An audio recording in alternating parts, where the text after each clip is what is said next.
All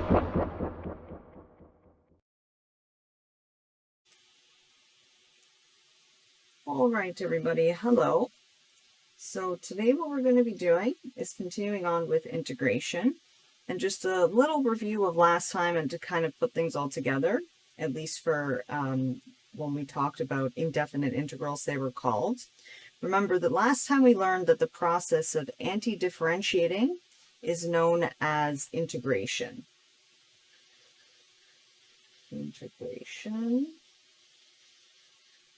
And remember, it is the reverse of differentiation.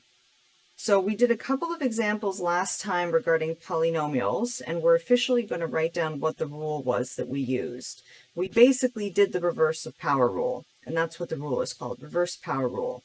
So assuming that you have any real number besides n is equal to 1, what we can do is if we have an integral of, say, x to the power of n dx, how we calculate that integral is we add 1 to our exponent, so we have x to the power of n plus 1, and then we go 1 over whatever that exponent was.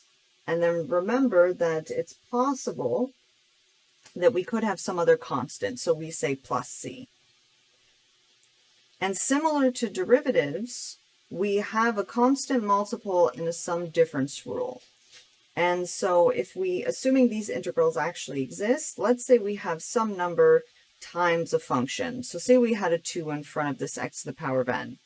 To calculate that integral, we think about factoring out the c and then taking the integral of f of x dx, where remember x is telling you what the variable is that you're integrating with respect to.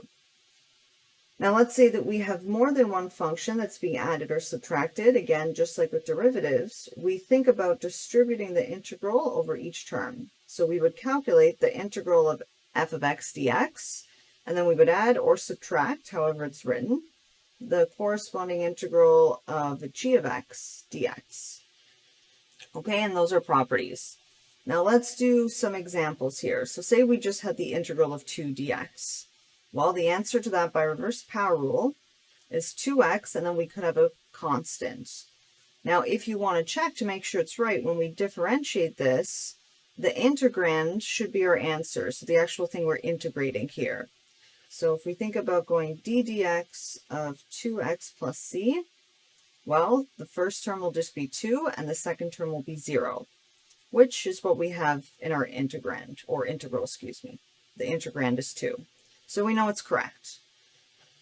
Let's try this one now. So this one we have a constant out front. Okay, so we're really thinking about this as 3 integral of x squared dx. You don't have to write it like this, but if you're concerned that you'll make a mistake, sometimes it's a good practice. So we're going to go 3, and then the actual integral part, remember, reverse power rule, we're going to add 1 to 2, so we're going to get a 3 here. And then we multiply this by 1 over this new exponent, and we add c. Okay, so let me move this over here for a second. So we're going to end up getting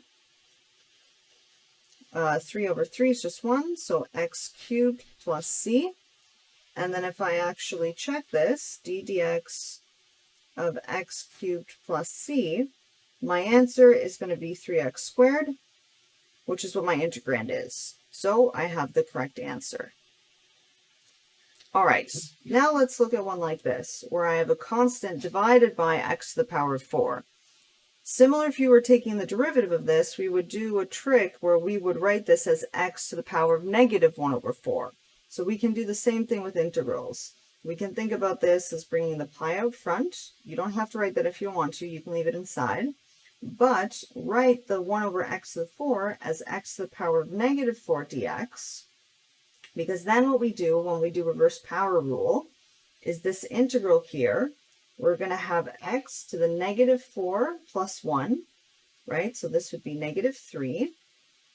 And then out front, we're going to multiply by 1 over that new exponent, so negative 3, and then we're going to add c. Okay, so this is going to end up giving us negative pi over 3 out front, and we can write it as x to the negative 3 or 1 over x cubed, whatever you prefer, plus c. And then to do a quick little mental check to see if we have the right answer, if we go d dx of negative pi over 3, x to the negative 3 plus c, we're going to have negative pi over 3, bring down the negative 3, and then negative 3 minus 1 is negative 4, and then plus 0 for a constant. So we're going to get pi over x to the 4, just like we wanted. Okay, so that's good. Next one. So this one we have a whole bunch of terms, and be really careful because now the variable that we're considering is z. It's not an x. So this integral can break down into the integral for each term. And then you can also factor out the constant. So we can rewrite this. Again, you don't have to. You can leave it like this and integrate directly. But if you want to split it up to think about it each term separately, we're going to have 3 integral of z squared dz minus 4 integral of z dz plus integral, I'm going to write this one as z to the negative 2 to make my power rule easier to do, dz, plus 5 integral dz. So when we write integral dz like this, what it really means is I just have a 1 here. Okay, you can write the 1, you don't have to write the 1, it's a personal preference thing. All right, so now let's integrate each one of these terms. So for the first one, I'll have 3. I'm going to ignore that 3 for a sec. And then I'm going to go z to the power of 2 plus 1 is 3, 1 over my new exponent. And then I have minus 4, big brackets, z to the power of 1 plus 1 is 2. And out front, I have 1 over my new exponent, which is 2. And then I have plus z, negative 2 plus 1 is negative 1. And then out front of that, I'm going to put another bracket. I'm going to have 1 over my new exponent, which is negative 1. And then I'm going to have plus 5. And then what function gives me a 1? It would just be z. And then don't forget our plus c, because we could have this extra constant around. So let's simplify this a bit. So we're going to have z cubed for the first term, minus 4 over 2, which is 2, z squared. And then I'm going to get 1 over minus 1, so that becomes minus 1, z to the negative 1, plus 5z plus c. So you can leave it like that, or if you wanted to, we can rewrite the third term as 1 over z plus 5z plus c. And a little question here, so why do we only put plus c once? So we could, if we wanted to, for each time we integrate, we could put plus a constant, plus a constant, plus a constant. But then when we would simplify, we can write it just as all one constant. So if you had like, say we had C1 here, C2 here, C3 here, C4, and then C5, what we could do have at the end here is C1 plus C2 plus C3 plus C4 plus C5, and then we just could rename this to be C. Okay, so instead of doing all that, we always just put one integration constant because we say that the other constants are absorbed into here. Okay, so that's why we only have to do this once.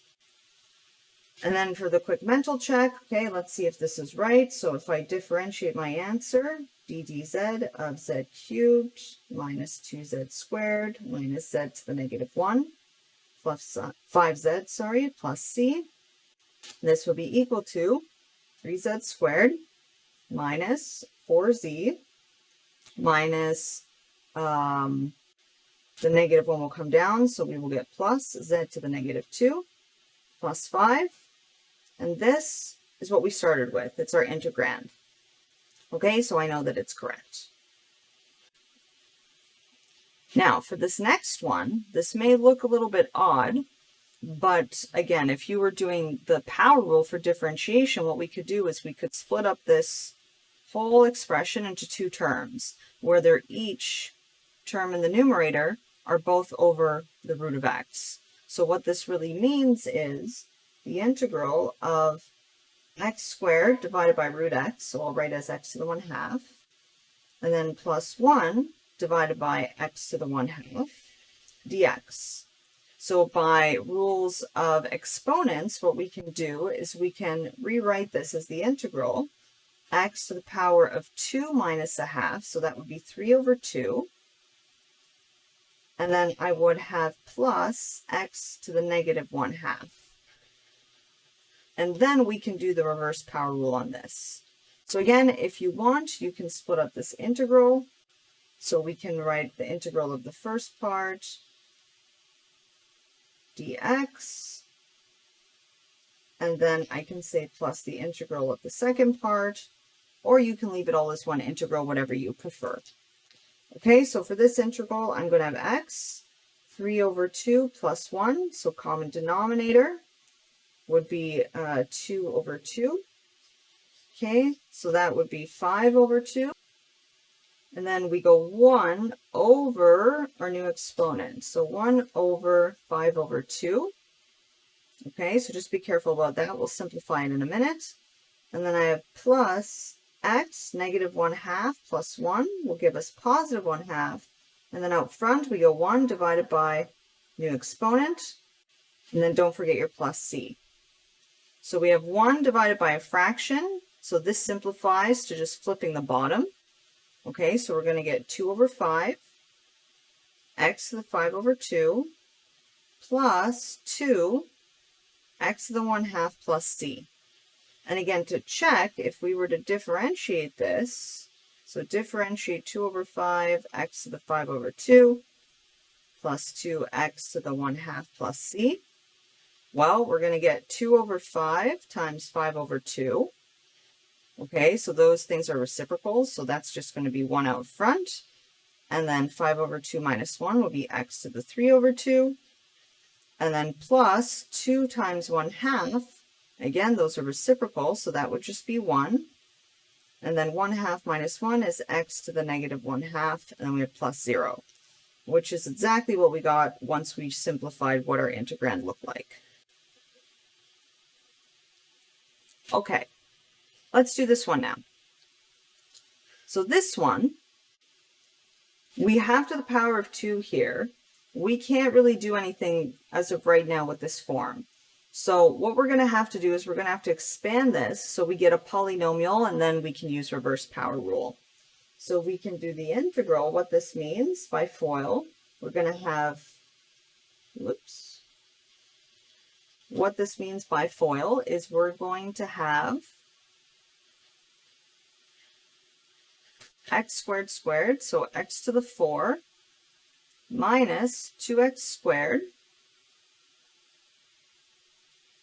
Sorry, I did not want to have a squared here. My bad, sorry. So I have, actually no, let's do it with the squared, why not? So we have x to the 4 minus 2x squared, and then I have plus 1 dx. Okay, so if we didn't split up the integral, if you wanted to write it like this, it would just look something like this. So the first term, we would have x to the 4 plus 1 is 5, 1 over new exponent out front, minus 2, okay, and then we have x to the power of 2 plus 1, which is 3, and I'm going to put brackets around here just to make sure I don't make a mistake with my constants. 1 over new exponent is 3, and then plus just x. So the derivative of x will give me 1, and then I go plus c. So I have 1 over 5, x to the 5, minus 2 over 3, x cubed, plus x, plus c. And then if we do a quick mental check, taking the derivative of this new expression, plus x plus c, what are we going to get for the first term? I'll get 1 over 5 times 5, which is just 1. X to the 5 minus 1 is 4. Then minus 2 over 3 times 3, so I'll be left with minus 2. X cubed, so take off 1 in the exponent, which is 2, plus 1. Yep, we get the correct thing here. Okay, and so those are polynomials, but there's also basic integrals that we can already state, okay, because we know their derivatives. So for example, one of these is e to the power of x. So the integral of e to the power of x, remember, the derivative of e to the x is just e to the x. So we just have e to the x plus c. If we had a constant with the x part, so think about if we were to go e to the kx and differentiate that, we would have that there's a multiplied by a k here. Well, I don't want a k out front, I want a 1. So I'm going to put 1 over k plus c, and then that'll get me back to e to the kx. Now, if I think about a to the x and I differentiate, I would rewrite a to the x, but I would have a ln a out front. So I don't want a ln a out front, I want a 1. So I'm going to go 1 over that ln a, because then when I differentiate, it'll cancel with this, and I get back to the 1 out front of my a to the x. And then I have plus c here. If we had an extra k in the exponent of a to the x, similar to how we did e, I would also have to divide by the k. So I would go 1 over k ln a to the x plus c, because then if I differentiate, I would have a to the x times k ln a, so it would cancel out with this front part here. Now, what function, when you differentiate, gives you 1 over x? This is a ln x. But remember, to have lns, we have to have positive x values. So when we integrate, what we always do to just make sure that that's true is we go absolute value of the x part. So we have ln absolute value of x plus c, and then we can just say, where x can't be 0. But then that covers our case, so we don't have to worry about negatives. Now, trig functions. So if I think about sine, if I integrate that, so what derivative would give me a sine? Well, cos gives me sine, but I also have a negative. So cos of ax, if I were to differentiate, I would have negative sine ax times a. So out front, I only want 1. So that means that I'm going to have to multiply this by a minus. So when I differentiate, that minus will go away. And I also need 1 over a. So when I differentiate this, I get back to this. And don't forget your plus c. Now, what function will give me cos ax if I differentiate? Well, that will be sine ax. But if I differentiate sine ax, I'll get an a out front. I don't want an a out front, I want 1. So I multiply it by 1 over a. Okay, for secant squared, when I differentiate something to get secant squared, that was my tan ax. But again, I only want a 1 out front, so I have to go 1 over a out front, and then don't forget our plus c. Cosecant squared, what function gave us that when we differentiated? Well, that would be cotangent ax. But if it's cotangent, I would get a negative out front of this. So to make sure that I don't have a extra negative, I'm going to go negative 1 over a out front. And then again, don't forget your plus constant. Now, what function, when I differentiate, gives me secant and tan? This one was secant. But again, if I differentiated secant ax, I would get secant ax tan ax times an a. I don't want that a out front, so I have to multiply this by 1 over a plus c. And finally, this last one, the function when I differentiate, cosecant of ax would give me cosecant ax, cotangent ax, but I would also have an a out front. So to make sure I don't get that a, I would also have a negative actually. I'm going to multiply the front by negative 1 over a.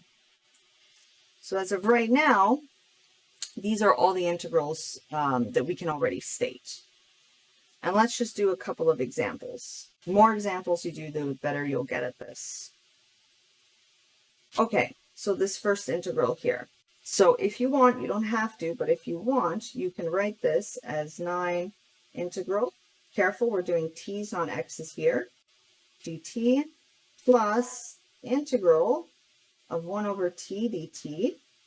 So the e to the t part, the integral is the same.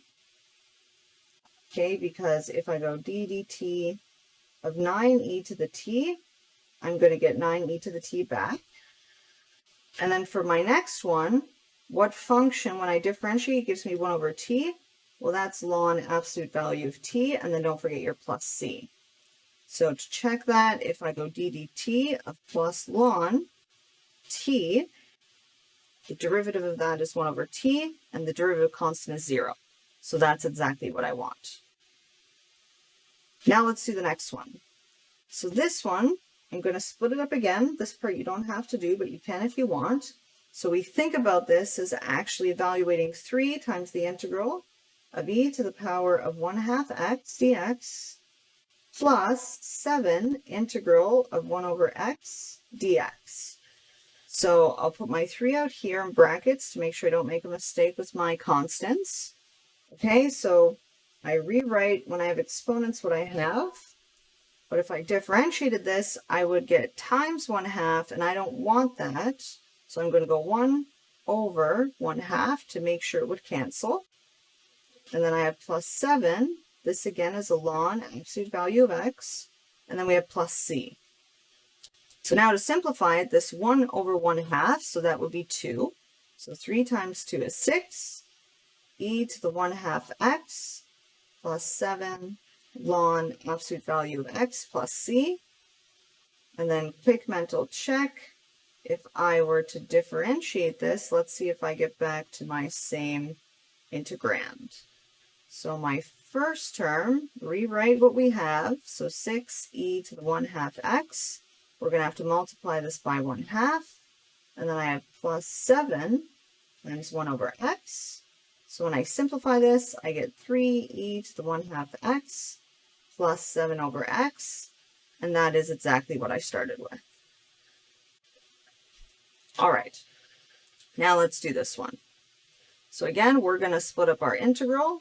So we actually think about this as 2 integral of cos x dx plus, factor out the constant, 3 sine, oh, we have a 2x here, so we're going to have to be careful, dx, plus, now this one I can't factor out the 2 because this is an exponential function, right? So I have 2 to the power of 5x dx. So let's go 2 in brackets to make sure we don't make a mistake with our coefficients. So the integral of cosine, so that would just be sine. So when I differentiate sine, I get back to my cos. And then I have plus 3. Now, if I differentiate cosine, I would get negative sine. So I need a cos 2x. And then out front, I'm going to need to multiply this by a negative 1. But also, if I were to differentiate cos 2x, I would get times an extra factor of 2. So I need to also, I'll write this as negative 1/2 out front. Okay, then if I were to differentiate 2 to the power negative 5x, I would rewrite what I have. So 2 to the negative 5x, but then out front, I would have times a negative 5 ln 2. So I don't want that out front. I want to have a 1, so I would have to divide by what that number is. So 1 over negative 5 ln 2, and then don't forget our plus c. So when we write this a little bit nicer, we get 2 sine x minus 3 over 2 cos 2x minus 1 over 5 ln 2, 2 to the negative 5x plus c. So when I differentiate that whole thing, d dx of this, I'm going to get 2 cos x, which is exactly what I had in my first term here. And then I'm going to get minus 3 over 2 times the derivative of cos is negative sine 2x, and by chain rule I have an extra factor of 2. Okay, so the negatives would cancel and the 2 would cancel, so I would get back to plus 3 sine 2x. And then I have minus 1 over 5 ln 2.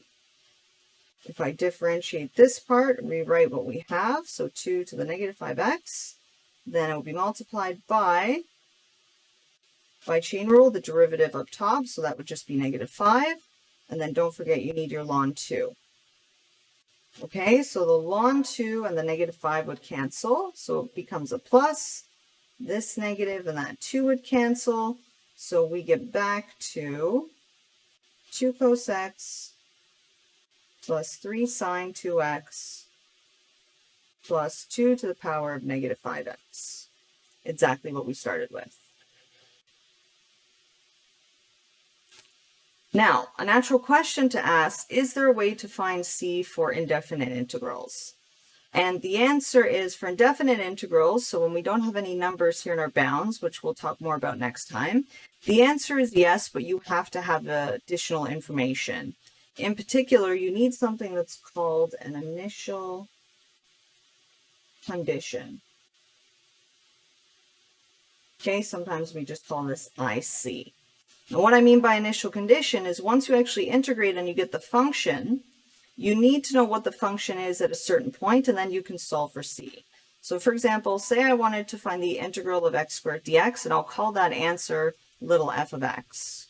Okay, so I have f of x is equal to the integral of x squared dx. If I integrate this by reverse power rule, add 1 to the exponent, and out front, 1 divided by new exponent plus c. But now I'm told what f at negative 1 is. So if I plug in negative 1 to my answer, I'm going to get 1 over 3 negative 1 cubed plus c. And I know that on the left-hand side, I'm being told that that's going to be equal to 2. So then I have 1 over 3 negative 1 to 3. So this is going to be minus 1 over 3 plus c. And now if I bring the 1/3 to the other side, I can isolate for my c. Okay, I would get c, common denominator. This would be 7 over 3. So then that means my answer, I actually know what my constant is, 1 over 3x cubed plus 7 over 3. Okay, this setup here, we're going to be talking about this more a little bit later on, and you'll talk about it more in upper year, but this is actually known as a differential equation. Differential equation, sometimes they're called DEs. Specifically, they're called initial value problems because you're given an initial condition. So sometimes they're also called just IVPs. And we'll talk about this a little bit more later on, but common problems where you see this type of setup with initial conditions is when you're doing things in physics like talking about velocity, distance, acceleration. So if you're given a velocity or an acceleration function, you can integrate and use those conditions to find your exact distance function. So just recall before that we've talked about that this is the relationship between distance, velocity, and acceleration. So say we had a problem like this, that we're given an acceleration function, 12t squared minus 6, and we're told the initial velocity is going to be at time 0, and it'll be 5. And the initial position at 0 will be equal to 0, and we want to find our distance function. So if we had to do that to find the v, we know that we would have to integrate our acceleration. Oops, sorry. So if we integrate a of t dt, this means I'm integrating 12t squared minus 6 dt. So by reverse power rule, I'm going to get 12 to the 3, and then I have 12 over my new exponent, which is just 3, and then I have minus 6t plus c. Okay, so then what I'm going to do is just like I did before, I'm going to plug 0 into my t, and I'll set the left-hand side equal to 5, and this will let me solve for c. Okay, so I'll simplify how this is written a bit. So 12 over 3. So this is going to be 4t cubed minus 6t plus c. And now if I plug in 0, first term is 0, this is 0 plus c. But my 5 of 0 is 5. So that means that my constant of integration would be 5. So my final velocity would be 4t cubed minus 6t plus 5. But I still want to find my s of t. So now I need to integrate my v. So my s of t is defined to be the integral v of t dt. So I need to integrate the function 4t cubed minus 6t plus 5. So by reverse power rule, my first term would be t to the 4. Well, if I differentiate that, a 4 would come down. So I can leave it like that. And then I have minus 6 t squared. I got to bring down the new exponent. And then I have plus 5t, and this time I'll call my constant of integration, I'll call it d. So now I'm going to use this condition, f of 0 is equal to 0, and I want to plug it into s of t is equal to t4 minus 3t squared plus 5t plus d. So s of 0, if I put in 0, this would be 0, this would be 0, this would be 0, and then I have plus d. So in this case, that constant of integration is just 0. So my final answer would be t to the 4 minus 3t squared plus 5t. Okay? So next time we'll talk more about when we do have bounds. Thank you.